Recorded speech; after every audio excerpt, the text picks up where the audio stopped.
Hello everyone, welcome to my YouTube channel. मेरे YouTube channel पे आप सबको स्वागत है। हमारा स्क्रिप्ट पेजों का जो भी शूटिंग चल रहा है, मैं थोड़ा थोड़ा दिखाता हूँ, देखते रहिए।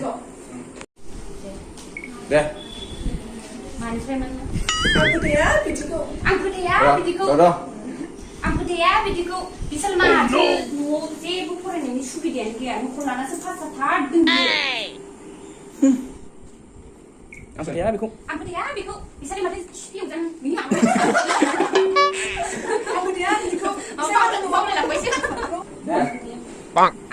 बिदिखौ बिसोर माथो न'आव फरायनायनि जेबो सुबिदायानो गैया बबाव फरायनानै बेफोरबायदि गोजौ थाखोआव थांनो हाखो एक्शन मा जाना फैनाय अमा बेदरसो ओमफ्राय माबा अमा खिथु ओमफ्राय नोंना इग'आ बांद्राय जादों ना फिदलाबा नंगौ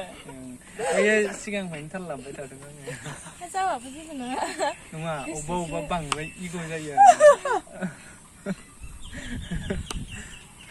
एक्शन जोहि आं मोनसे बाथ्रा सोंगौमोन आयु सोंदों बैफोर लेवारफोरा मा जानानै थांना थायो बादामालि थै जानानै थै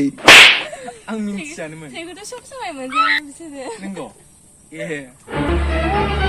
खम लेवार दं बेना नों जानो नों लाबोगोन ओमफ्राय नों माने रिबनाव फैनाय ओरैनो जोंनि मोनसे बाथ्रा सोंगौमोन आं मिनिनोसो ओंखारबाय बैफोर लेवारफ्रा मा जानानै थांना थायोबा आं माथो बाराखौ खिया बांसिन खिफियोल' खिफिखौबो जायो बिसोर एक्शन लेवारफोरखौ हमनानै लांनो हायोबा हमनानै लांजासिम आं नांगौ नामा वान टु थ्रि होनना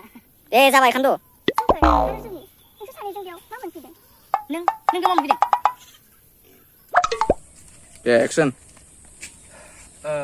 नोंस्रा दाख्लि नोंसानि पेरेन्टसफोरखौ मामि बाबामोनखौ लेवार फाजा जानाय खोनादों जामारदों नामा पेरेन्टसफ्रा मा लेवारबो जाखायोना नङा माथो पेरेन्टस होननायखौ बुजिमाराखै फरायाना सरि माने नोंसा आइ बाबामोना लेवार फाजा जादों जामारदोंबा माबायदि सिख्लालै बिलाय साइज जायो नंगौ बेनिखायनो साइज जामारदों बियो ओंखायनो लेवार जानांगौ बेलाव जानांगौ बिराद साइज जायो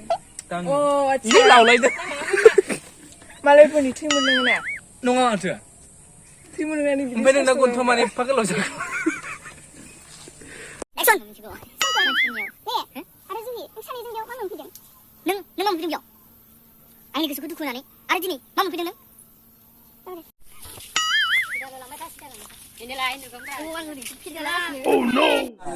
गारि सालायनो रोङा ओमफ्राय नारनांगौसो नो गारि सालायनाया जादसो हनै गोलैसिगोन ओइ माख्रे नों गारि रोङिजों फैदों नोङो गारि नुनानै साइसआवहाय एक्शन बिदिसो होनबा आदा बेफोर गासिबो नोंनि थाखायनो जादों